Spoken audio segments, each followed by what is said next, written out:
नमस्ते बच्चों, कनेक्टेड में आपका स्वागत है। बच्चों, लोकतंत्र किसी भी देश की सबसे बड़ी नींव होती है, क्योंकि ये उस देश के लोगों को सबसे बड़ी आज़ादी देती है कि वे अपने मन मुताबिक किसी सरकार का चुनाव करके उसे देश पर शासन करने की आज़ादी दे सके। पहले ऐसा बिल्कुल नहीं था।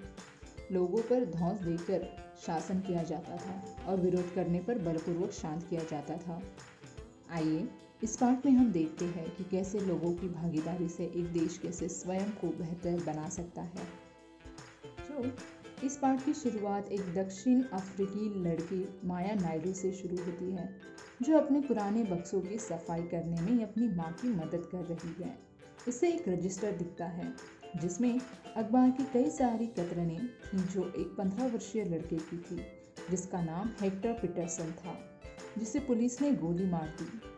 माया की माँ ने समझाया कि पहले दक्षिण अफ्रीका में रंगभेद शासन था, जहाँ लोग श्वेत एवं अश्वेत में बटे हुए थे। दोनों का रहन सहन भिन्न था।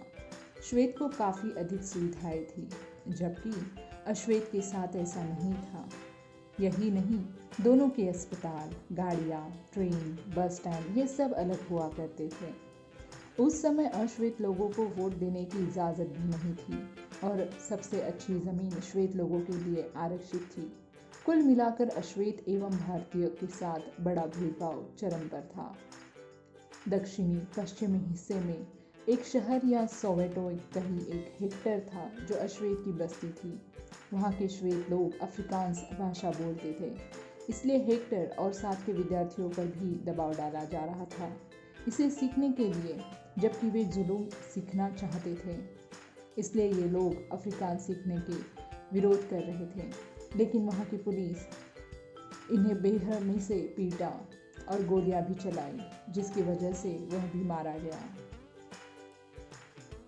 तो इस रंगभेद कानून के लिए बहुत से आंदोलन हुए, जिसमें अग्रणी और सबसे अधिक संघर्ष करने वाले नेल्सन मंडेला थे, जो अफ्रीकी कांग्रेस के थे और अंततः उन्हें 1994 में सफलता मिली, यानी दक्षिण अफ्रीका लोकतांत्रिक देश बन पाया। एक, भागीदारी। लोकतंत्र में लोग देश में सरकार बनाने के लिए जिम्मेदार होते हैं और उन्हें वोट देने का अधिकार होता है। वोट देकर ये अपने प्रतिनिधि को चुनते हैं। यही प्रतिनिधि लोगों की इच्छाओं का सम्मान करके उनकी बात सरकार के पास रखते हैं। सरकार की समय विधि निश्चित होती है। जैसे भारत में ये 5 वर्ष है और सरकार तभी फिर से सत्ता में आ सकती है जब लोग उन्हें फिर से वोट देंगे। चुनाव का समय एक तरह से हर लोकतांत्रिक देश में लोकतंत्र का त्यौहार होता है। 2, अन्य फायदे। लोकतंत्र में लोगों को ये आज़ादी भी है कि वे सरकार की नीतियों एवं उनकी काम का शांतिपूर्ण ढंग से विरोध कर सके, यदि उन्हें ये ठीक ना लगे। और ऐसा होता है कि जनकल्याण में ना होने के कारण सरकार को अपने निर्णय भी बदलने पड़ते हैं। ऐसा एक बार अगस्त 2005 में भी हुआ था, जब बिजली या किराया बढ़ाने पर लोग सरकार के विरुद्ध खड़े हो गए थे और उस समय सरकार ने किराया वापस ले लिया था। बच्चों, लोकतंत्र के स्तंभ में एक महत्वपूर्ण स्तंभ है अखबार, पत्रिकाएं और टेलीविज़न, जिससे लोगों के बीच सरकार की सभी योजनाओं को रखा जा सकता है। हालांकि आज भी ये कटु सत्य है कि सभी वर्गों को इस प्रकार के लोकतंत्र का अधिकार नहीं मिल पाता है। लोगों के लिए भागीदारी का तरीका आंदोलन की मदद से सरकार की नीतियों और काम करने के तरीकों को चुनौती देना ही होता है। दलितों, आदिवासियों, अल्पसंख्यकों और महिलाओं के लिए लोकतंत्र में भागीदारी का तरीका आंदोलन करने से ही हो पाता है। हालांकि यदि देश के लोग सजग हैं और सरकार की हर नीतियों को भलीभांति जानते हैं, तो ऐसे में लोकतंत्र जड़ से मजबूत हो जाता है और इसमें किसी प्रकार के दुष्प्रभाव नहीं होते। बच्चों, आपने देखा कि कैसे विवादों के समाधान के लिए कई बार हिंसा का प्रयोग किया जाता है। ऐसा इसलिए होता है क्योंकि एक समूह मान लेता है कि दूसरे समूह को रोकने के लिए बल का इस्तेमाल ही उचित है। विवाद होता तब है जब सांस्कृतिक धार्मिक विविधता के कारण लोग सामंजस्य नहीं बिठा पाते, या विवाद का कारण लोगों के बीच में व्याप्त भेदभाव भी हो सकता है। सरकार की यह जिम्मेदारी होती है कि वह विवादों का समाधान करे। धार्मिक जुलूस और उत्साह उत्सव कई बार समस्या का कारण बन जाते हैं। इससे कई बार हिंसा भड़कने का खतरा भी रहता है। कभी कभी जुलूस के लोग उत्तेजित भी हो जाते हैं। कभी लोग जुलूम पर पत्थर फेंकने या उसे रोकने की कोशिश करते हैं।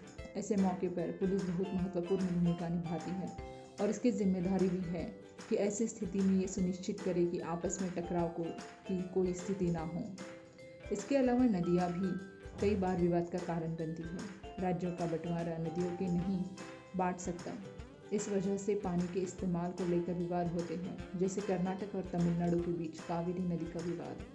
कर्नाटक के कृष्णराजा सागर बांध में भरा हुआ पानी कई जिलों में सिंचाई के काम आता है और तमिलनाडु के मेटूर बांध में भरे हुए इसी नदी के पानी से डेल्टा क्षेत्र में सिंचाई होती है।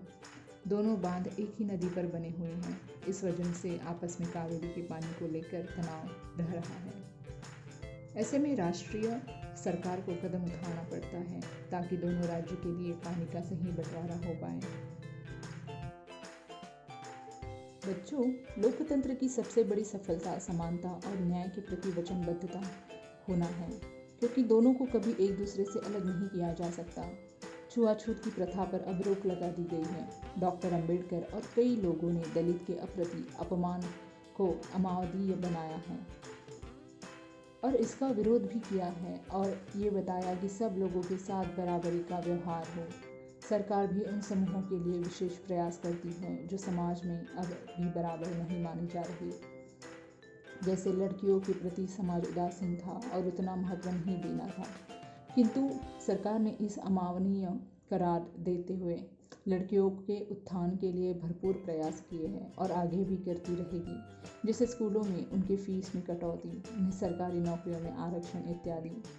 तो बच्चों, इस तरह से हमने देखा कि लोकतांत्रिक सरकार के मुख्य तत्व क्या क्या है।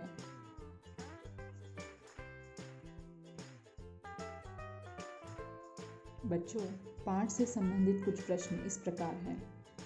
हेक्टर और उसके सहपाठी कौन सी भाषा सीखना चाहते थे? दक्षिण अफ्रीका में लोकतांत्रिक सरकार कब बनी?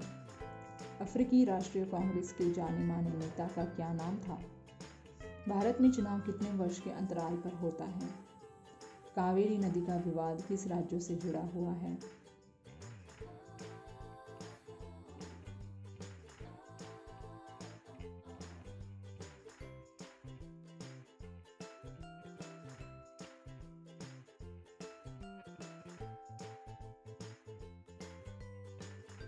बच्चों, प्रश्नों के उत्तर इस प्रकार हैं।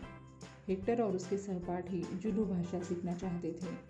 दक्षिण अफ्रीका में लोकतांत्रिक सरकार 1994 में बनी। अफ्रीकी राष्ट्रीय कांग्रेस के जाने माने नेता का नाम नेल्सन मंडेला है। भारत में चुनाव हर 5 वर्ष में होता है। कावेरी नदी का विवाद तमिलनाडु और कर्नाटक से जुड़ा हुआ है।